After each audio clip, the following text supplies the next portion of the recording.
Mi nombre es Francisco Bravo, te saludo desde Querétaro. Este contenido es generado para la materia de Filosofía Política, que es parte del programa de la licenciatura en Filosofía impartido en la Facultad de Filosofía y Letras de la Universidad Nacional Autónoma de México. El tema que voy a tratar es La razón y la paz, el proyecto político de Kant. La razón por la cual elegí este tema es para poder explorar cómo tres de las obras de Kant, que son Idea de una historia universal desde el punto de vista cosmopolita, escrita por este filósofo en 1784, que es La Ilustración, también escrita en el mismo año, y La Paz Perpetua, también conocida como Hacia la Paz Perpetua o Sobre la Paz Perpetua, según la traducción que elijas. Esta fue escrita en 1795. ¿Cómo es que las tres conforman una misma visión de progreso racional y moral de la humanidad? ¿Cómo voy a lograr esto? Bueno, voy a tomar algunos conceptos que son fundamentales en Kant. El primero de ellos es la razón, que es el motor para Kant del desarrollo histórico del ser humano, no nada más desde el punto de vista histórico, sino también ético y político. La naturaleza, que es la guía para el ser humano en ese desarrollo racional a través de la historia, y la moral, que es un estandarte en la filosofía kantiana, la cual es la respuesta de la pregunta ¿qué es lo que debo yo hacer? Y es el sentido del imperativo categórico en la filosofía de Kant. En la primera obra comenzaremos diciendo, bueno, esta historia, esta idea de una historia universal desde el punto de vista cosmopolita comienza con Kant explicando, haciendo una analogía de la historia del género humano con el caos. Esta serie de eventos que aparentarían estar desconectados entre sí, dice Kant, en realidad a través de la naturaleza, que es la guía del género humano, con un propósito, su perfeccionamiento, pero además es un perfeccionamiento racional. O sea, lo que caracteriza al ser humano es la razón, y entonces la naturaleza es quien la guía a través de la historia hacia su perfeccionamiento racional. Ese sería como el gran propósito, la teleología de la historia humana, y la tarea del filósofo es descubrir el hilo mediante el cual la naturaleza guía en ese perfeccionamiento al ser humano. La obra está escrita con base en 9 principios que estamos aquí agrupando en 3 subtemas, digamos. El primero, que toca la parte de la razón. Dice Kant que toda disposición natural tiende a su pleno desarrollo. Y si la característica del ser humano es la razón, entonces el ser humano tenderá hacia el pleno desarrollo de esa razón. Por eso decíamos desde hace un momento que la historia para Kant es pedagoga de nuestro género, de nuestra raza, es la maestra en el proceso, en nuestro proceso educativo a lo largo de toda esta historia. El siguiente subtema llamó mi atención, me gusta bastante como lo explica Kant, tiene que ver con el conflicto y con el orden. Personalmente, yo pensaba hasta hace poco que la hibris era el talón de Aquiles de la raza humana. Y después de ello, analizando, me pude dar cuenta que la hibris es parte de, de lo que consiste ser humano. Y que por lo tanto esa hibris que yo me preguntaba cómo podíamos erradicar, puesto que ha sido a lo largo de la historia precisamente razón de la finalización de diferentes civilizaciones, me di cuenta que es esa hibris precisamente la que nos permite, al tratar de superarla, dos diferentes puntos de vista encontrados, es la que nos permite evolucionar. Cuando veo el contenido de esta obra de idea de una historia universal de Kant, me doy cuenta que su pensar era justamente en ese mismo sentido, porque él habla del antagonismo humano y nos dice que este antagonismo es necesario para impulsar el progreso del género humano. Él le llama la insociable sociabilidad. Pero me gusta cuando él dice que el conflicto, como dice al final de este slide, produce cultura, arte, moral y orden civil. Los últimos tres principios de esta obra nos habla de un horizonte cosmopolita que podríamos hacer la analogía con lo que es el sentido de la globalización de hoy en día. Y Kant establece algunos principios que van a ser desarrollados en su última obra, de las tres que estamos aquí abarcando, que es la de la paz perpetua. Él comienza a nivel, digamos, interno en un estado. Ya veremos más adelante que ahí nos refiere que un estado necesariamente, desde la perspectiva política, tendría que ser una república, que después a nivel global deberíamos estar organizados los estados como una federación de estados, todo esto en el ejercicio de la libertad, y finalmente nos habla de que la naturaleza es la que guía a todos estos estados hacia la constitución civil y lo que vendría siendo, llamado por Kant, la paz perfecta. Entonces el destino humano, a través del ejercicio de la razón y de la libertad, tiene como destino la paz universal bajo leyes comunes. Si se dan cuenta entonces, rápidamente estableciéndolo, hay aquí una alusión a las tres críticas kantianas, a las tres preguntas de origen de Kant. El qué puedo yo conocer hace alusión a la razón. El qué debo hacer hace alusión a su sentido de la moralidad, que es razón ejercida con libertad. Y finalmente el qué puedo yo esperar sería el destino al ejercer esa razón mediante la libertad y teniendo como estandarte la moral. El destino final es la paz. Entonces las tres críticas conectadas también a través de estas tres obras es la analogía que podríamos establecer. ¿Cuáles son las claves en esta primera obra? Ya dijimos la historia tomada como maestra del ser humano, es decir, como pedagoga de la razón, el antagonismo no como algo que busquemos erradicar, sino más bien como el motor de esa transformación del género humano, y la naturaleza como la conductora, la que nos guía con su sapiencia y sentido teleológico para nuestro perfeccionamiento, y el filósofo que ya mencionamos como quien descubre el hilo en la forma en que están conectados todos estos conceptos.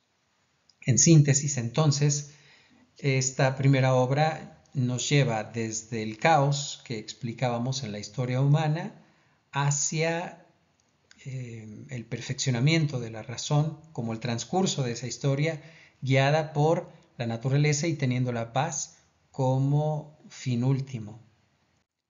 En la segunda de las obras que vamos a tocar ahora, que es la ilustración,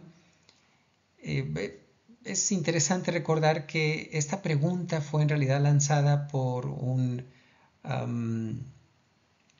personaje, un pastor ya de nombre Johann Friedrich Zollner, que en la Gaceta Mensual de Berlín dirige al público esa pregunta justamente. ¿Qué es la ilustración?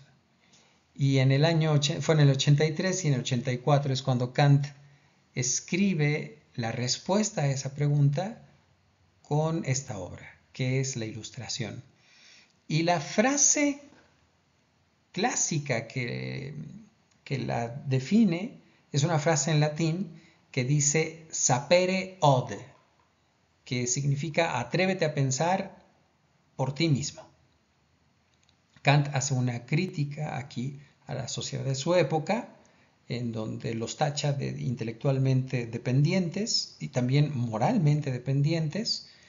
Hace ver que el ser humano por lo menos caracterizado en la sociedad donde vivía Kant, espera que le digan qué hacer, cómo conducirse, y él incita a lo contrario, a ser, digamos, intelectualmente independiente, a ser autónomo. Si en la primera obra que revisamos, Kant hace gran alusión a la razón, en esta obra yo diría que es donde hace alusión al segundo de los ejes que en estas tres obras que estamos revisando, él fundamenta, que es el de la libertad. Y aquí nos dice entonces que para que el ser humano pueda ser intelectualmente dependiente, y lo mismo aplica para su moralidad, lo primero es que tiene que ser autónomo y hacer uso de valor para poder utilizar su razón. Entonces, los obstáculos que separan a la sociedad en aquel entonces, dice Kant, eran la pereza y la cobardía, que eran los que nos llevaban a ser dependientes en el sentido intelectual. Y él entonces exhorta a sus congéneres de sociedad a hacer afloro de coraje moral, de libertad interior, de emancipar su razón.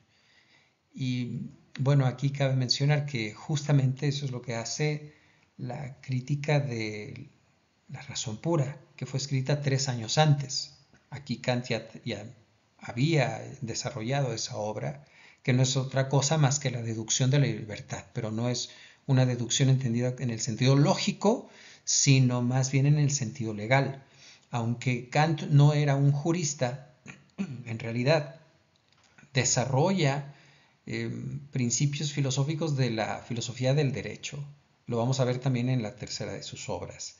Entonces, la crítica de la razón pura es una deducción, pero en el sentido que en aquel entonces la palabra en latín significaba que era se utilizaba como procedimiento legal para demostrar que alguien era propietario de un cierto terreno. En el caso de esta crítica desarrollada por Kant, él lo que hace es demostrar legalmente, como un procedimiento legal, que el ser humano es propietario de su razón para ejercerla con libertad. Esa es su pieza magistral. Ahora, esta es una parte que yo critico de la filosofía kantiana. A ver, sí, demuestra que somos autónomos, que ejercemos la libertad sobre la razón, pero él aquí coloca un par de niveles en el ejercicio de esa razón. Uno que es público, en donde dice, sí, expresemos ante la comunidad eh, con libertad lo que la razón nos dicta, pero otra viene a ser el uso privado, que le llama él, de la razón, en donde hay un límite para esa expresión libre de tu razón ante la comunidad, y ese límite estará dado por tu deber o la función. Kant, en la época de Federico II, y eso lo vemos aquí en el siguiente slide, va a hacer una distinción de del gobierno de este monarca como un monarca, como un estado, digamos, ilustrado, un estado que protege la libertad de la conciencia. Y entonces hay que no hay que levantarse en contra de un estado como ese. O sea, sí ejerzo la libertad de mi razón, pero dentro de los límites que me marque este estado, porque este es un estado que es ilustrado. Entonces, por un lado, sí está en contra de dogmas como el de la iglesia, por ejemplo, el de la religión, pero si te encuentras en un estado que es ilustrado, entonces está bien que te quedes ahí. Esa es la parte que no me resulta tan congruente, digamos, como tampoco más adelante me parecía a mí congruencia en alguien como Hegel, que durante varios años se desempeña bajo el reinado de Guillermo Federico III. Pero cuando hice estos comentarios con un buen amigo doctor de la facultad, su respuesta fue, bueno, sí, eso es cierto, pero no perdamos de vista que son dos pilares sobre los cuales se apoyaría después otro pensador alemán, que sería Karl Marx. Eso me pareció un punto de vista interesante. ¿Qué piensas tú sobre eso? Bueno, regresando a nuestra obra, entonces, ¿qué es la ilustración? Nos habla de un proceso de evolución de la humanidad en este ejercicio de la razón hacia la madurez de la misma y en nuestro progreso moral continuo y universal. Como síntesis entonces de esta obra, podemos decir, así como la razón es motor para el ser humano, pues en este periodo de la ilustración, el, esta misma, la ilustración, es una condición de progreso para la historia de la humanidad.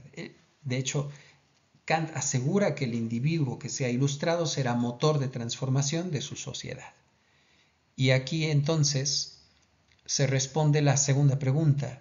En la primera de las obras hablábamos de la razón como respuesta a el qué puedo yo conocer, qué debo hacer ejerciendo mi razón con la libertad, dice él aquí al final. Bueno, lo que anticipa es que podemos acceder al orden moral. Y el orden moral nos llevará hacia la tercera de las obras, que como consecuencia nos traerá la paz perpetua. Esa es la idea central de esta obra. Y es que Kant nos dice, la paz no está de gratis, no es natural para el ser humano. Hay que trabajar por ella. ¿De qué manera? Pues trabajando mediante principios racionales. La meta política, es decir, la meta de la convivencia del ser humano, sí se ejerce la razón con libertad y bajo principios morales, los que él marcará en el imperativo categórico, tendrá como consecuencia la respuesta a la tercera de las preguntas de Kant. ¿Qué es lo que puedo yo esperar si hago todo esto? La paz perpetua, que es lo que él describe en su crítica del... no la paz, sino la respuesta de qué puedo yo esperar, la hace en la crítica del juicio, y en el caso de las obras que estamos viendo ahora, está descrita en la paz perpetua. Esta obra está compuesta de dos partes, una que son los artículos definitivos y después veremos los preliminares. En este definitivo ya habíamos adelantado un poco, él dice, la Constitución republicana es el deber ser para cada uno de los estados, porque así estarían suscritos bajo la libertad, la igualdad y leyes comunes. Liberté, égalité, fraternité. Dice Kant que todos estos estados organizados como república, como el modo de gobierno ideal, deberían ser organizados además como una federación de estados libres.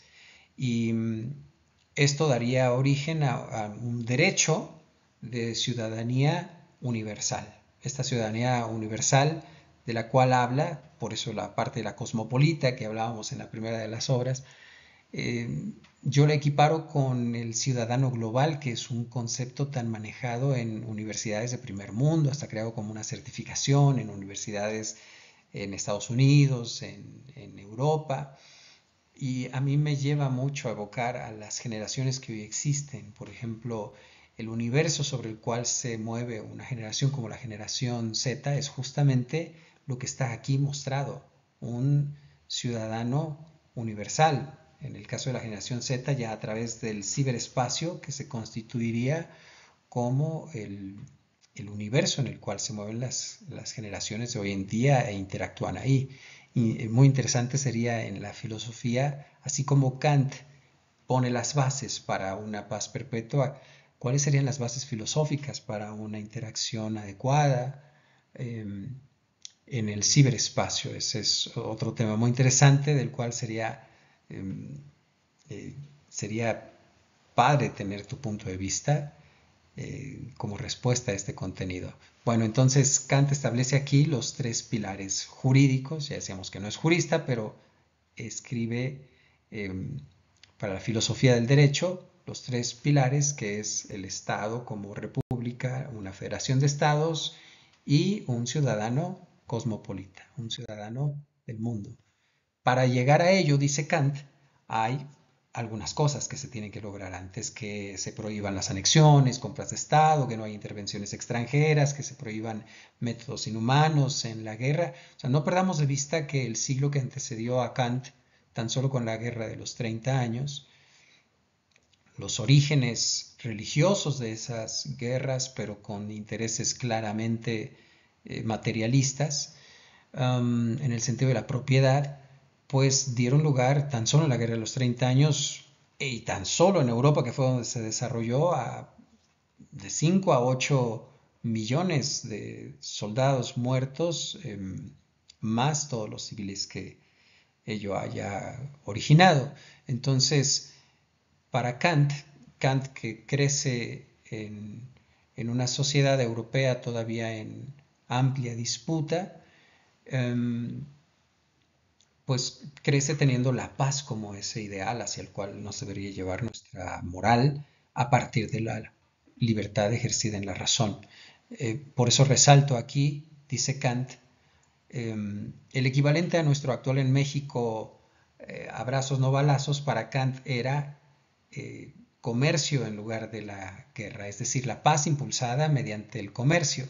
Y él decía que la política debía estar subordinada a la moral. Ese es un sello también en la filosofía política de Kant.